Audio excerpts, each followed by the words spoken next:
반갑습니다. 3년 전에 그러니까 2015년 11월 1일 여기 와서 설교를 했더랬었는데 꼭 그 2년 10개월 만에 다시 강단에 섰습니다. 금요일부터 우리가 믿는다는 것이 무엇인가 하는 것을 지금 계속 생각하는 중인데요. 그래서 오늘도 믿음이 가진 세 가지 요소라는 제목으로 말씀을 드리도록 하겠습니다. 잠시 기도하시겠습니다. 자비신 아버지 하나님, 주님께서 저희들을 주님의 자녀로 삼아주시고 이 땅에 소망을 두지 아니하고 오직 하나님께 소망을 두고 살아갈 수 있도록 저희들을 불러주시고 또 세워주시고 언제나 위로해 주심을 주님 감사합니다. 오늘도 말씀을 통하여 저희들이 하나님께서 우리에게 베푸신 은혜가 얼마나 큰지를 깨닫게 하시고 이 깨달음을 가지고 이 세상을 저희들이 당당하게 주님의 자녀로 삼아갈 수 있게 하여 살아갈 수 있게 하여 주시옵소서. 예수님 이름으로 기도드립니다. 아멘. 우리가 신앙생활을 할 때 가장 바라는 것 가운데 하나가 좀 제대로 신앙생활을 했으면 좋겠다. 좀 더 좋은 신자가 되었으면 좋겠다 하는 그럴 겁니다. 누구나 이 마음을 다 가지고 있죠. 근데 막상 신앙이란 뭐냐, 믿음이란 뭐냐라고 따져 물어보면 그렇게 쉽게 답을 할 수가 없습니다.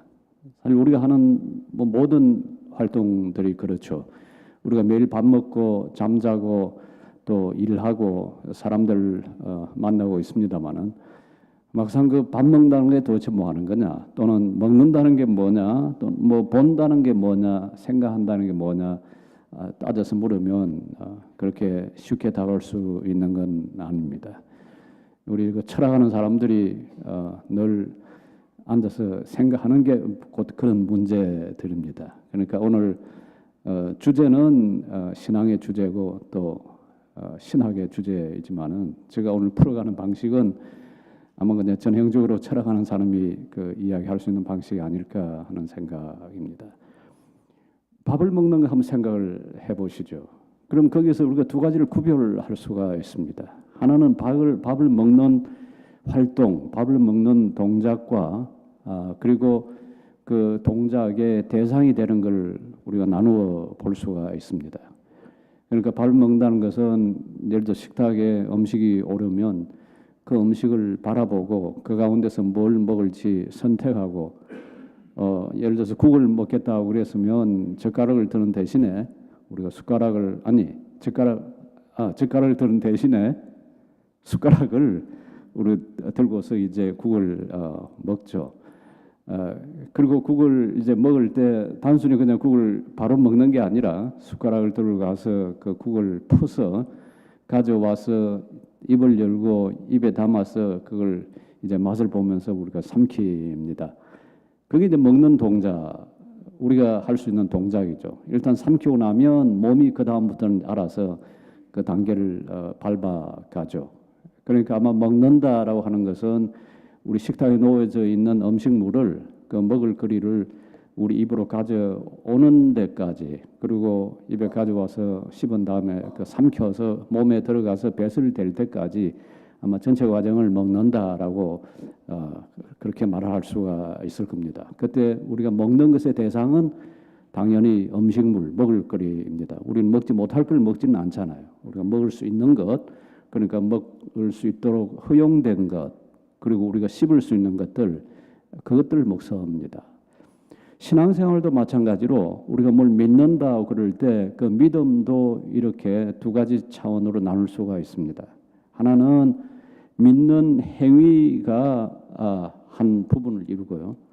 그 다음 다른 하나는 그 믿음의 대상이 되는 거죠.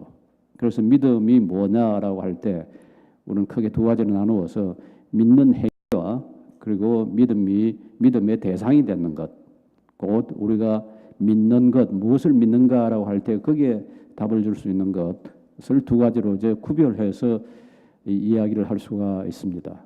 무엇을 믿는가 하는 건 대부분 그건 조직신학이라고 하는 과목 또는 그 교리신학이라고 하는 그 과목에서 주로 다루는 내용입니다.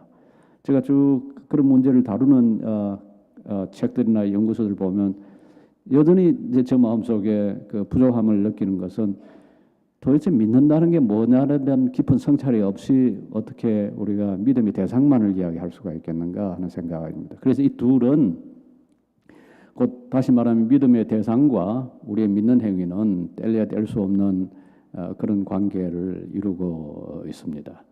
그러면 믿는다는 건 도대체 뭐냐? 어떻게 해서 우리가 믿게 되는가? 오늘 읽은 성경 본문은 우리가 믿음을 가질 때 그것이 발생하는 계기를 설명을 하고 있습니다. 우리가 뭘 믿는다 할 때 그 믿음은 들음에서 나온다. 그러니까 이 말씀을 통해서 곧장 우리가 추론해낼 수 있는 것은 믿음이라는 것은 우리 속에서 나오는 건 아니다.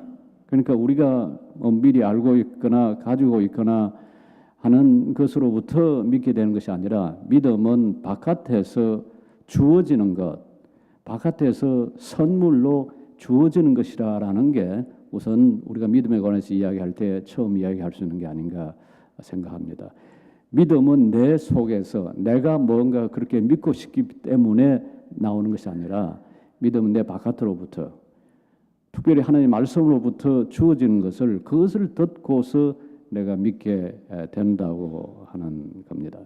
사실 이게 이제 플라톤이나 소크라테스가 생각했던 것과는 다릅니다. 플라톤이나 소크라테스는 우리가 뭘 알게 되는 것, 뭐 믿게 되는 것, 그것들은 사실은 우리 속에 원래 갖추어져 있던 것들인데 그것이 어떤 계기를 맞이해서 일깨워진다고 생각을 했습니다.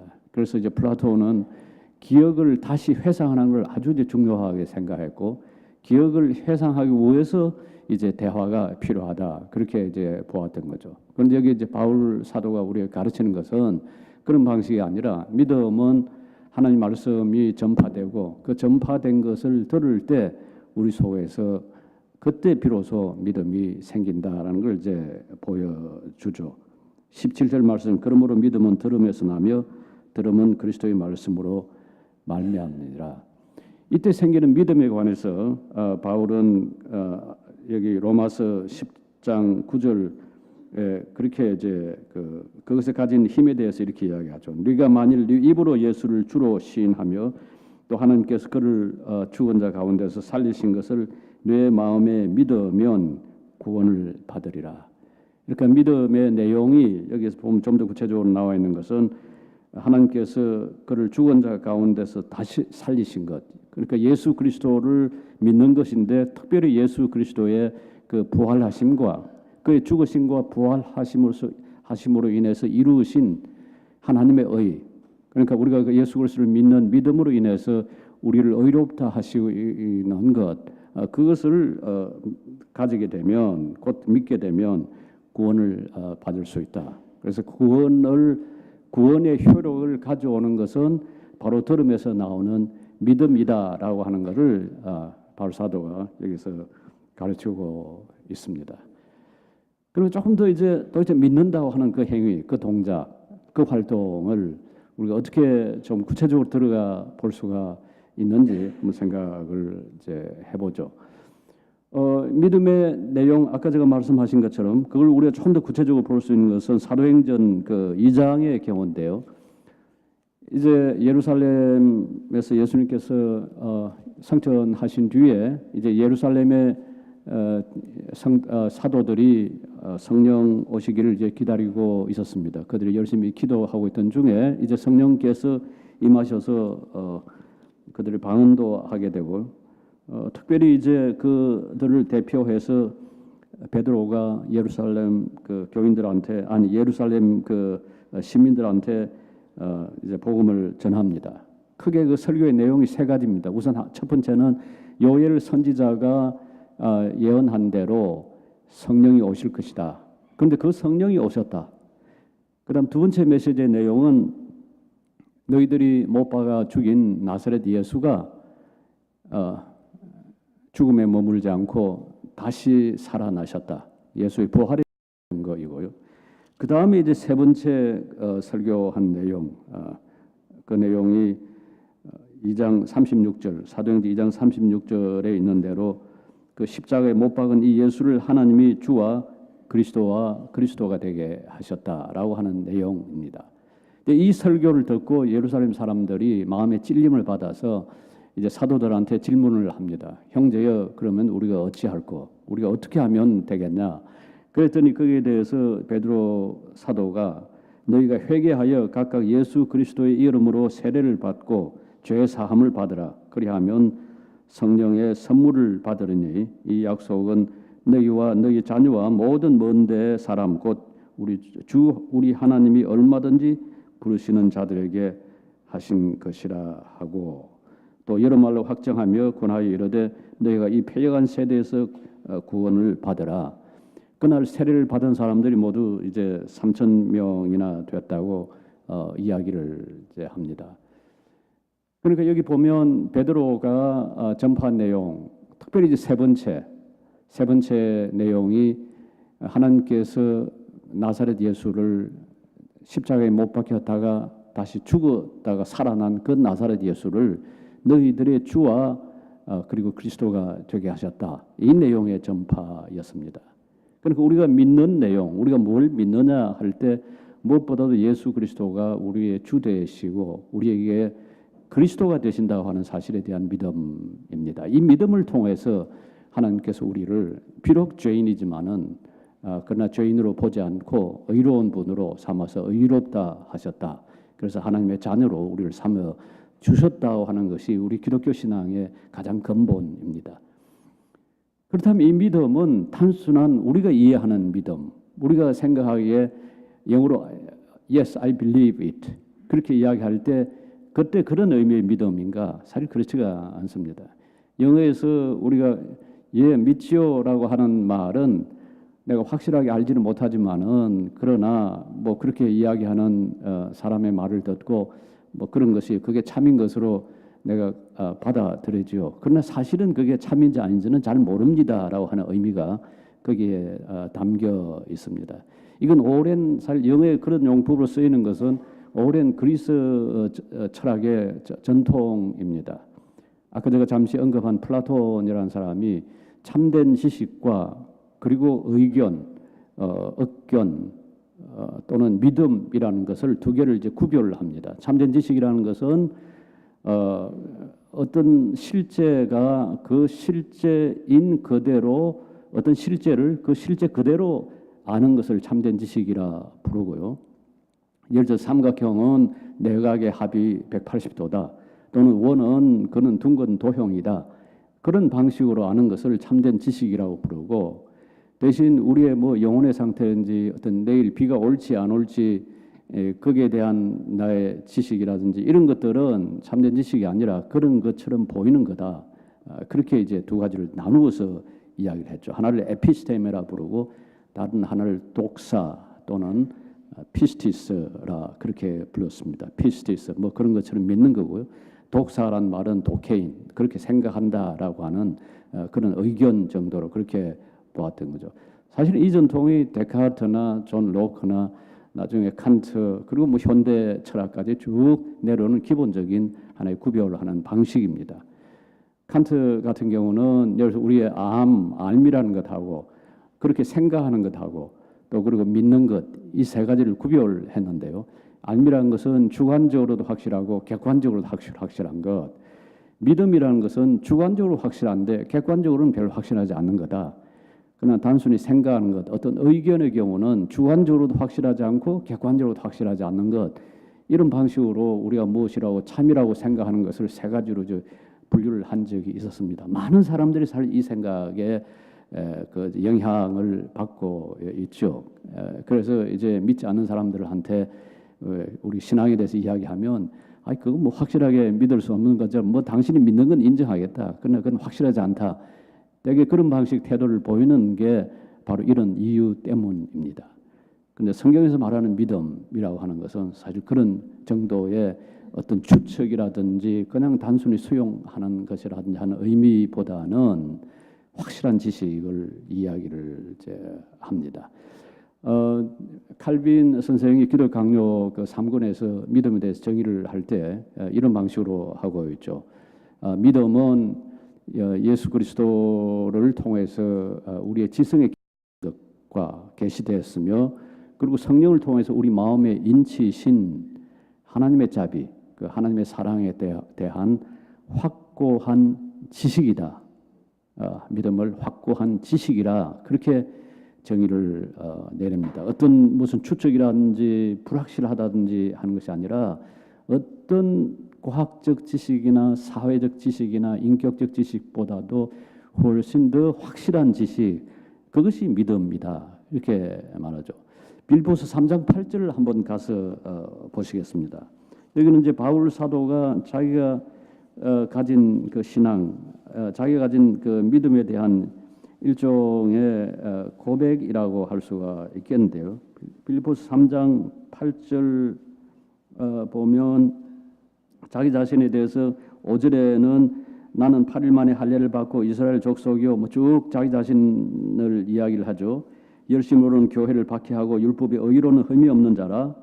그러다가 7절에 그러나 무엇이든지 내게 유익하던 것을 내가 그리스도를 위하여 다 해로 여길 뿐더러 8절 보면 또한 모든 것을 해로 여김은 내 주 그리스도 예수를 아는 뭐라고 합니까?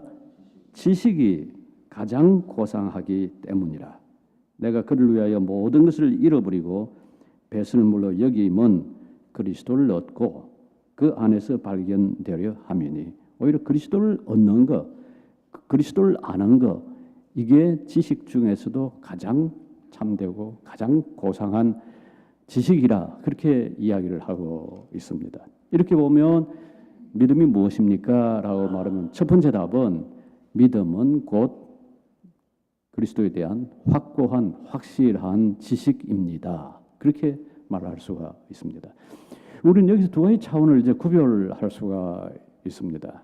그걸 어디서 볼 수 있냐 하면 마태복음 16장에서 베드로의 그 신앙 고백에서 그걸 배울 수가 있는데요. 우리가 너무나 잘 아는 이야기입니다. 어느 날 그 가이사르 빌립보에서 예수님께서 제자들한테 이제 물었습니다. 사람들이 나를 뭐라고 그러느냐? 뭐 예수님 실제 궁금해서 그랬던 아니면 제자들을 떠보기 위해서 그랬던 어떤 의도에서건 간에 예수님께서 제자들한테 물었습니다. 사람들이 뭐라고 인자를 누구라 일컫느냐? 그랬더니 어떤 사람은 세례 요한이라 하고 어떤 사람은 엘리야라고 어떤 사람은 예레미야 같은 선지자라고 합니다. 그랬더니 예수님께서 제자들은 직접 물으시죠. 너희는 나를 누구라 하느냐? 그랬더니 그 중에서 이제 베드로가 대답을 하죠. 주는 그리스도시요 살아계신 하나님의 아들입니다. 주는 그리스도, 선생님은 그리스도이시고 그리고 살아계신 하나님의 아들입니다. 그랬더니 예수님께서 뭐라고 그랬습니까? 바요나 시몬아 네가 복이 있도다. 이를 네게 알게 한 이는 혈육이 아니요 하늘에 계신 내 아버지시니라. 여기는 두 가지 차원이 있다는 것은 첫 번째는 베드로가 예수님을 일컬어서 그리스도이십니다. 그러니까 예수는 그리스도이시다. 우리는 오늘날 그냥 예수 그리스도 하니까 사실상 그리스도의 그 의미에 대해서 크게 신경을 쓰질 않습니다. 마치 바락 오바마 그런 것처럼 예수는 first name이고 그리스도는 마치 그 family name인 것처럼 그렇게 생각하는 게 우리 대개 가지고 있는 생각이거든요. 예수 그리스도 그냥 예수님의 이름인가 보다. 그런데 사실은 알고 보면 예수는 그분의 고유 명사 이름이고 그리스도는 그분의 직분입니다. 그분이 누구이신가를 예수님이 누구이신가를 보여주시는 거죠. 베드로가 예수님을 선생님은 그리스도이십니다. 하나님의 아들이십니다. 그리고 나중에 보면 주이십니다. 바울이 다메섹으로 가는 길에서 예수님을 만난 뒤에 이제 바뀌어서 유대인들한테 또는 나중에 베스도한테 뭐 여러 사람들한테 이제 자기 자신의 그 신앙의 체험을 이야기할 때 보면 크게 쓰는 용어가 세 가지입니다. 예수는 하나님 아들이십니다. 예수는 그리스도이십니다. 예수는 주이십니다.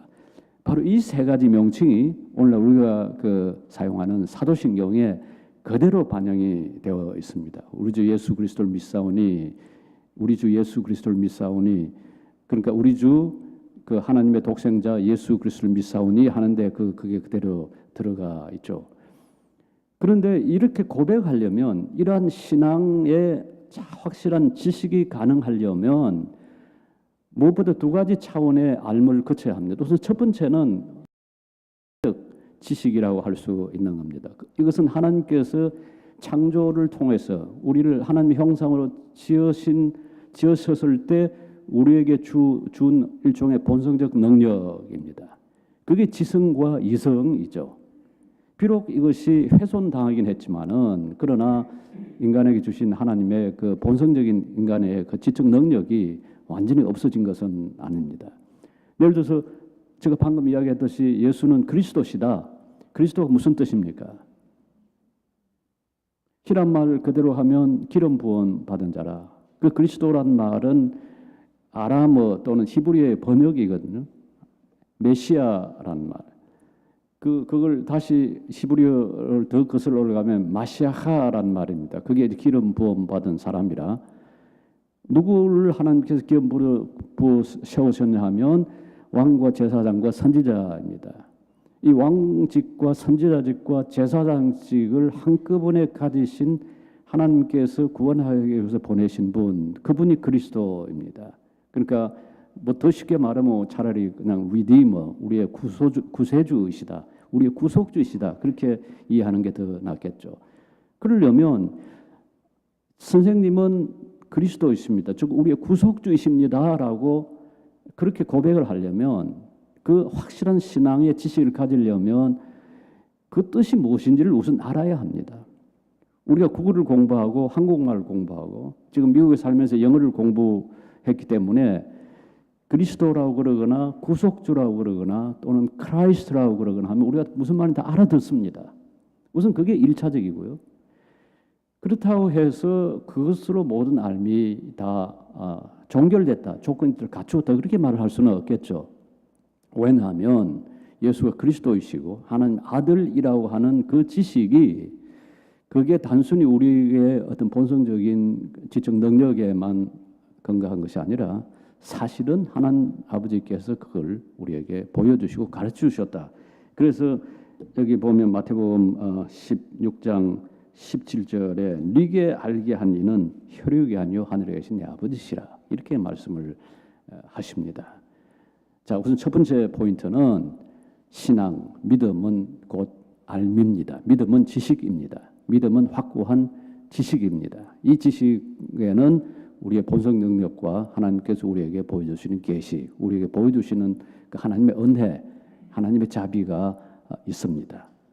두 번째, 그런데 그렇다고 해서 우리의 믿음이 되는 것은 아닙니다. 역사적 사실로 그렇게 서술을 할 수가 있습니다.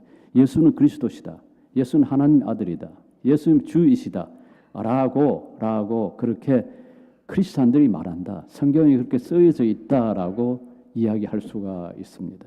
그건 역사적 사실로 하는 역사적 지식으로 그냥 남아있을 수가 있습니다. 이것이 우리의 믿음이 되는 것은 어떤 경우겠습니까? 다시 로마서 10장으로 가 보십시다. 아까 읽었던 그 본문 조금 앞인데요. 9절 가서 같이 한번 읽으시죠. 내가 만일 내 입으로 예수를 주로 시인하며 또 하나님께서 그를 죽은 자 가운데서 살리신 것을 네 마음에 믿으면 구원을 받으리라. 네가 만일 네 입으로 예수를 주로 시인하면 누구의 주입니까? 누구의 주입니까? 이때 주로 시인한다는 것은 누구의 주로? 세례문답 하는데 어느 며느리가 그 시어머니한테 어머니 세례문답 할 때 예수님께서 누구를 위해서 죽으셨냐 하면 나를 위해서 죽었습니다라고 답을 하십시오. 그랬더니 이제 목사님이 세례문답하면서 그 할머니에게 누구를 위해서 예수님이 죽었었습니까? 하니까 우리 며느리를 위해서 죽었습니다. 그렇게 답을 했다는 이야기가 있습니다. 어릴 때 들은 이야기입니다. 예수님을 주로 시인한다는 것은 누구의 주로? 당신의 주로, 우리 아버지의 주로, 우리 어머니의 주로. 그러나 나의 주는 아닌데요. 그러면 그 시인하는 게 아니죠. 시인한다란 말이 히라말로 이게 호모 레게인이란 말인데요. 그 이제 잘 고백한다는 말이나 이제 같습니다. 고백, 호모 레게인을 같이 이야기한다란 말입니다. 같이. 그래서 주는 그리스도이시다. 아니 예수는 주이시다라는 말은 네 예수는 주이십니다라고 따라서 같이 말하는 것, 그게 시인한다라는 말입니다. 다른 말로는 뭐라고 하겠습니까? 영어로 말하면 assent입니다. 동의하는 겁니다. 예수는 주이십니다. 그렇습니까? 네 예수는 주이십니다.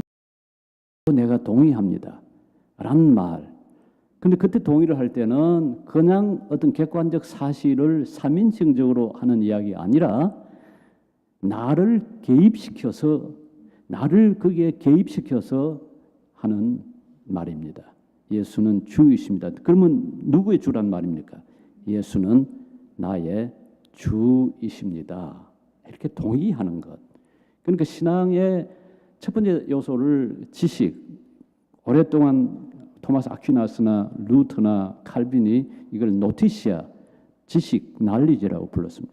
두 번째 요소가 아센수스, 라틴 말로요. 영어로 하면 assent, 동의, 찬동. 옛날 분들은 이걸 찬동이라고 또 번역하는 경우도 있습니다. 내가 찬동하고 동의하는 것. 그것이 두 번째 우리의 믿음의 요소라고 이야기할 수가 있습니다. 자, 한번 그대로 우리가 가지고 논리적으로 한번 생각을 해봅시다. 예수는 나의 주시다. 자, 거기서 논리적으로 한번 추론을 해서 그러면 나는 누구인가라는 걸 여기서 한번 추론을 해보십시다. 어떻게 나옵니까? 예수는 나의 주이시라. 그러면 나는 예수의 뭐가 됩니까? 주인이란 말의 의미를 안다면요. 주인이란 말은 주인이란 뜻이잖아요. 예수가 나의 주인이시라면 나는 예수의 그분의 뭐가 됩니까? 종입니다.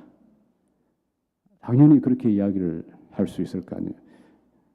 그러면 이제 이 믿음의 은혜를 받지 못한 사람들은 당장 어떤 반응을 보입니까? 예수가 나의 주인이라고? 아니 내가 그러면 내가 종이라고? 난 그거 싫어.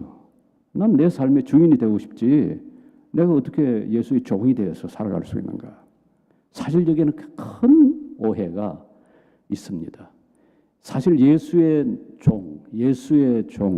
예수의 섬기는 이는 이 세상 무엇으로도 얻을 수 없는 큰 자유를 얻은 사람입니다. 그러니까 우리가 예수를 믿는다 하는 것은 우리에게 가진 효력을 가지고 생각해 보면 뭐 죽어서 어떻게 될 거 그거 다 놔두고요. 지금 당장 우리의 삶에서 누구도 우리의 주인이 없다. 대통령도 사장도 또 뭐 나에게 어떤 주인 행세하려고 하는 어떤 이 지상에 있는 누구도 나의 주인은 아니다. 오직 나의 주인은 하나님이시다. 예수를 통해서 아는 그 하나님만이 유일한 나의 주인이시다. 그것으로부터 얻는 자유입니다.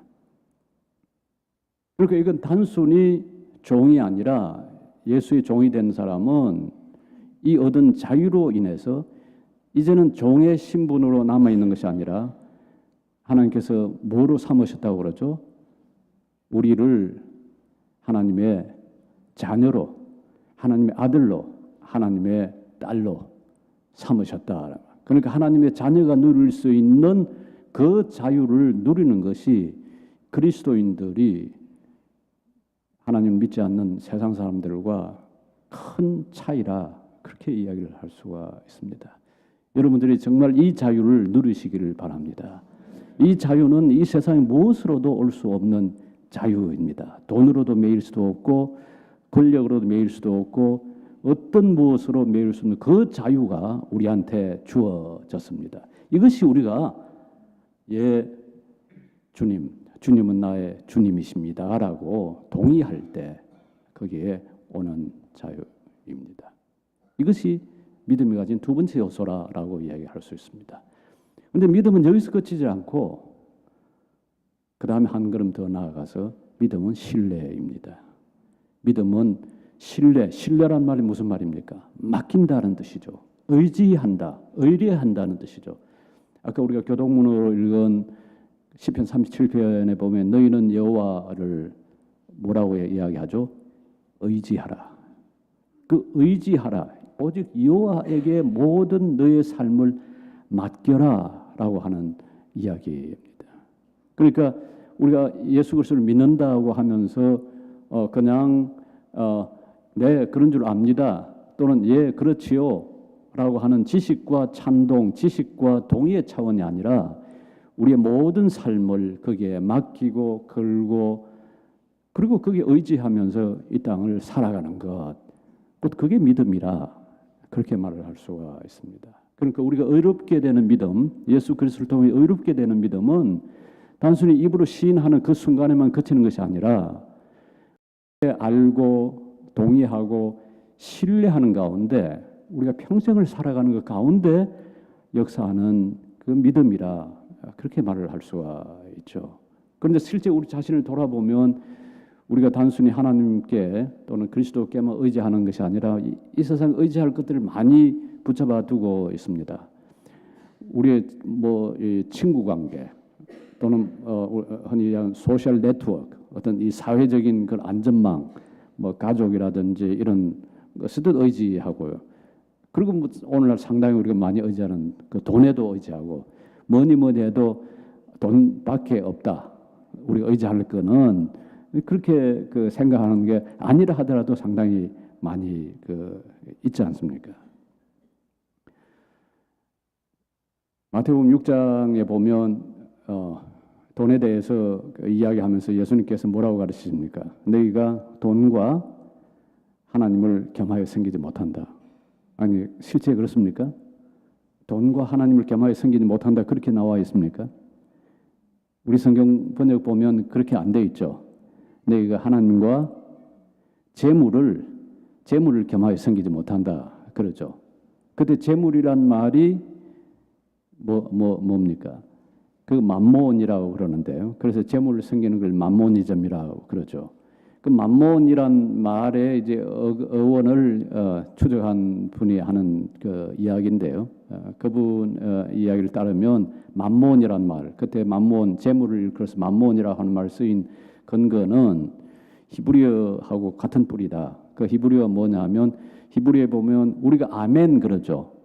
아멘이란 말 그게 이제 히브리어가 그게 헬라어로 바뀐 표현인데요. 진실이란 말입니다. 진실로. 예수님이 내가 진실로 내가 말하노니 아멘 레고 내가 진실로 말할 때 아멘 그렇게 예수님 반복해 이야기를 하시는데요. 진실로.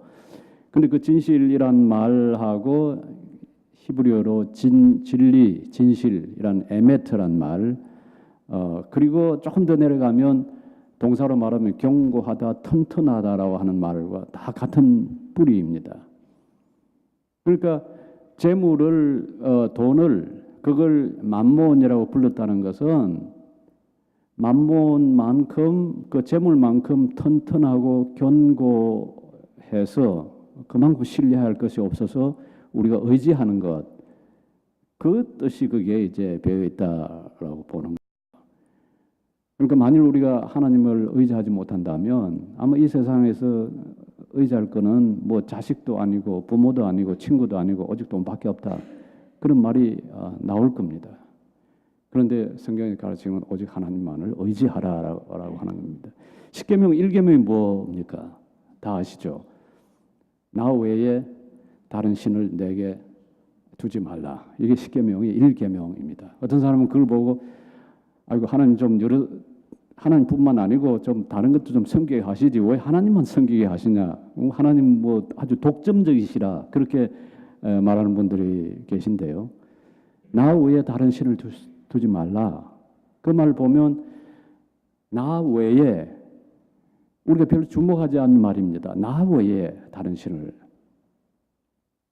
우선 첫 번째 물을 수 있는 게 아니 하나님 외에 다른 신이 있는가? 있죠? 없죠? 하나님 외에 다른 신이 있습니까? 천하에 나 외에 다른 신이 없느니라. 하나님 그렇게 말씀하시잖아요. 그걸 보면 다른 신이 없죠? 그런데 있잖아요. 어떤 신입니까? 우리가 만들어내는 신들이죠. 그걸 일컬어서 우상이라고 그럽니다. 우상. 그러니까 하나님 같이 보이지만은 사실은 짝퉁신이 그게 이제 그 우상이죠. 제가 그제 강의하면서 말씀드렸습니다. 이 우자가 배우자 할 때 그 짝이 된다는 의미의 우자거든요.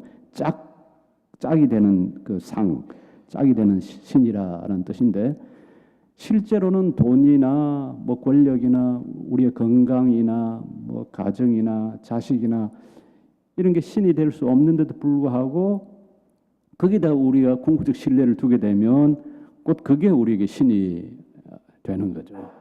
사실 그런 신을 끊임없이 우리가 만들어 가고자 합니다. 그렇기 때문에 실제는 없는 신이 이제 신이 되는 셈이죠. 그게 이제 첫 번째 제가 물었던 겁니다. 실제 신이 있냐? 하나님 외에 다른 신이 있냐?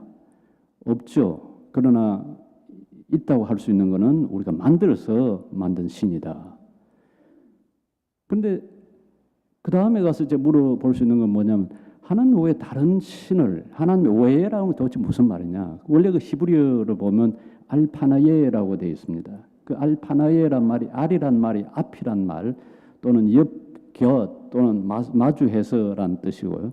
파나예를 할 때 그게 파님이란 말이 되는데 파님은 얼굴이란 뜻입니다.